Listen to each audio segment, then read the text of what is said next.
پیارے بھائیوں، دوستوں اور قابل احترام بزرگوں، السلام علیکم ورحمۃ اللہ وبرکاتہ۔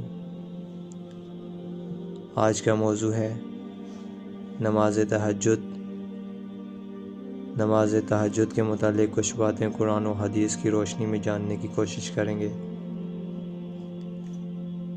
نماز تہجد رات کی نفلی نماز ہے اور قرآن و حدیث میں اس نماز کی بہت فضیلت بیان ہوئی ہے۔ حدیث میں آتا ہے کہ نبی اکرم صلی اللہ علیہ وسلم نے فرمایا، فرض نماز کے بعد افضل ترین نماز رات کی نماز ہے، یعنی کہ نماز تہجد۔ صحیح مسلم 2755۔ سب سے پہلے اس نماز کے وقت کے بارے میں جانتے ہیں۔ تہجد کی نماز کا وقت رات 12 بجے سے لے کر فجر کی اذان تک ہوتا ہے۔ ہم میں سے اکثریت رات 12 بجے تک جاگ رہی ہوتی ہے اور کچھ لوگ تو ماشاءاللہ رات 3 بجے تک نہیں سوتے۔ ہمیں نیند تو ویسے بھی نہیں آ رہی ہوتی، تو کیوں نہ ہم اپنے نامہ اعمال میں تہجد جیسی افضل ترین عبادت لکھوا لیں۔ قرآن میں اللہ پاک فرماتے ہیں، ایمان والوں کی پیٹھیں بستروں سے الگ رہتی ہیں، اپنے رب کو خوف اور طمع کے ساتھ پکارتے ہیں، اور جو کچھ رزق ہم نے انہیں دیا ہے اس میں سے خرچ کرتے ہیں۔ تہجد کے متعلق حدیث، رسول صلی اللہ علیہ وسلم نے فرمایا کہ ہمارا پروردگار بلند برکت والا ہے، ہر رات کو اس وقت آسمان دنیا یعنی پہلے آسمان پر آتے ہیں جب رات کا آخری تہائی حصہ رہ جاتا ہے۔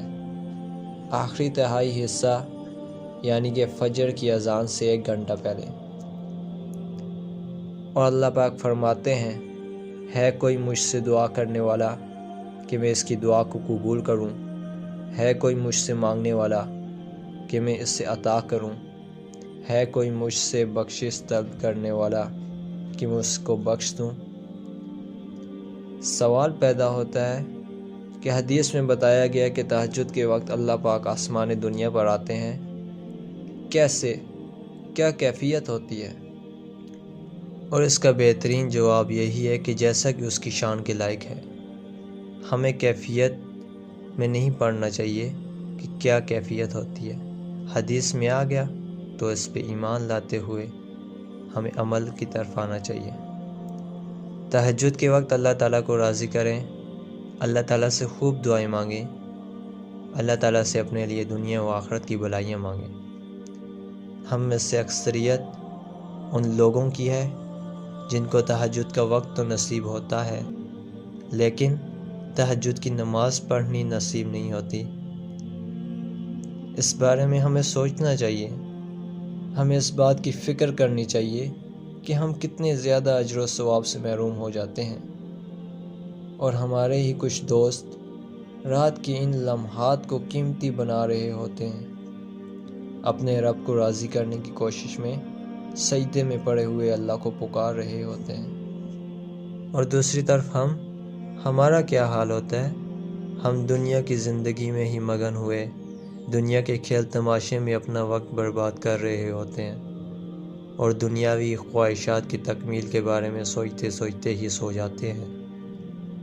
کیا ہم یہ نہیں جانتے کہ دنیا و آخرت کی بھلائیاں عطا کرنے والی ذات صرف اللہ رب العزت کی ذات ہے؟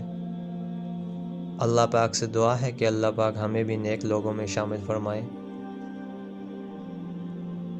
نماز تہجد کی رکعتیں 2، 4، 6، 8 جتنی توفیق ہو اتنی رکعتیں ادا کریں۔ اسی طرح تہجد کی نماز کے لیے سونا لازمی نہیں، نیند کرنا کوئی شرط نہیں ہے۔ اگر آپ رات 12 بجے تک جاگ رہے ہیں تو آپ ضرور اس نماز کو پڑھ کے سوئیں، اور اگر آپ جلدی سو جاتے ہیں تو پھر چاہیے کہ رات کے آخری پہر یعنی 3 بجے اٹھ کر ادا کریں۔ اس نماز کے پڑھنے کا افضل ترین وقت رات 2 بجے سے 3 بجے تک کا ہے۔ یاد رہے کہ تہجد بڑی لاڈلی عبادت ہے، اپنی بات منوا کر رہتی ہے۔